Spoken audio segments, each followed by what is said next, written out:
নারীদের নিয়মিত খাদ্য তালিকায় রাখা উচিত ফলিক অ্যাসিড। ফলিক অ্যাসিড মূলত এক ধরনের ভিটামিন বি কমপ্লেক্স। একে ভিটামিন ই নয় বলা হয়। গর্ভবতী নারীদের গর্ভের সন্তানের সুস্থতার জন্য ফলিক অ্যাসিড অত্যন্ত প্রয়োজনীয়। তবে গবেষকরা বলেছেন, শুধু গর্ভবতী নারীদেরই নয়, গর্ভধারণের আগে থেকেই এটি নিয়মিত গ্রহণ করা উচিত।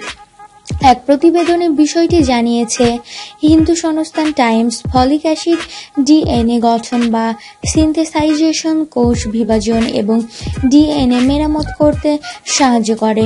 এটি ক্রমাগত কোষ বিভাজন এবং কোষের বৃদ্ধিতে বিশেষভাবে গুরুত্বপূর্ণ। তাই গর্ভ অবস্থায় এবং নবজাতকদের জন্য ফলিক অ্যাসিড জরুরি। লোহিত রক্তকণিকা তৈরির কাজে এবং রক্ত স্বল্পতা প্রতিরোধ করতে ফলিক অ্যাসিড শিশু ও পূর্ণবয়স্ক উভয়েরই প্রয়োজন। ফলিক অ্যাসিড পানিতে দ্রবণীয় ভিটামিন বলে চর্বিতে দ্রবণীয় ভিটামিনের মতো শরীরে মজুদ থাকার সুযোগ নেই। ফলে খাদ্যের মাধ্যমে নীরব বিচ্ছিন্ন সরবরাহ নিশ্চিত করতে হয়। ফলিক অ্যাসিডকে ফলেট নামে অভিহিত করা হয়। সবুজ পাতা জাতীয় শাকসবজি, টক, ফল ও ডাল জাতীয় খাবারে ফলিক অ্যাসিড প্রচুর পরিমাণে বিদ্যমান থাকে।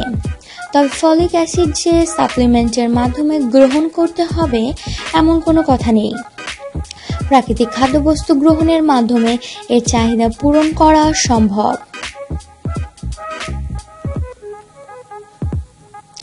গবেষণায় প্রমাণিত হয়েছে যে ফলিক অ্যাসিড এবং ভিটামিন ই6 ও ই12 এর অভাবে শরীরে হোমোসিস্টিন নামক এক ধরনের জৈব রাসায়নিক পদার্থ মজুদ হতে থাকে।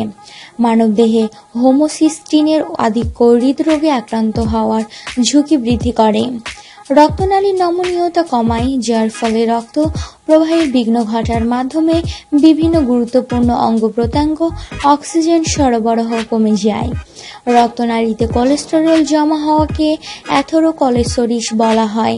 রক্তে হেমোসিস্টিনের মাত্রা বৃদ্ধির সঙ্গে সঙ্গে অ্যাথেরোস্ক্লেরোসিস বৃদ্ধির যোগসূত্র বৈজ্ঞানিকভাবে প্রমাণিত। পর্যাপ্ত পরিমাণে ফলিক অ্যাসিড গ্রহণের মাধ্যমে হেমোসিস্টিনের মাত্রা স্বাভাবিক রেখে অ্যাথেরোস্ক্লেরোসিস প্রতিরোধ করা সম্ভব। মাতৃগর্ভে মায়ের শরীরে ফলিক অ্যাসিডের ঘাটতি থাকলে শিশুর স্নায়ুতন্ত্র ও মস্তিষ্ক গঠনে বড় ধরনের ত্রুটি দেখা দিতে পারে। গবেষণায় দেখা গেছে, পুষ্টিকর খাদ্য গ্রহণের পাশাপাশি যেসব মা অতিরিক্ত ফলিক অ্যাসিড গ্রহণ করেছেন তাদের গর্ভজাত শিশুদের মধ্যে স্নায়ুতন্ত্রের ও মস্তিষ্কের এসব ত্রুটি শতকরা 60% থেকে 100% পর্যন্ত কমানো সম্ভব।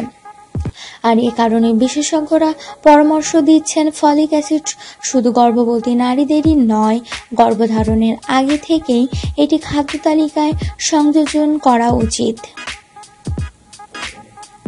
সবুজ পাতা সমৃদ্ধ খাবার যেমন পুঁইশাক, পাটশাক, মূলা শাক, সরিষা শাক, পেঁপে, লেবু, ব্রোকলি, মটরশুঁটি, সিম, বরবটি, বাঁধাকপি, গাজর ইত্যাদি, আম, জাম, লিচু, কমলা, আঙ্গুর, স্ট্রবেরি ইত্যাদি।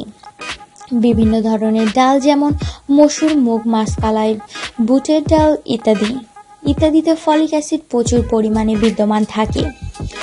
এছাড়াও রয়েছে সরিষা, তিল, তিসি, সূর্যমুখীর বীজ, লাল চাল, লাল আট ইত্যাদি। গর্ভবতী নারীদের কিংবা গর্ভধারণের আগে থেকে এসব খাবার খাওয়া উচিত বলে মনে করছেন বিশেষজ্ঞরা।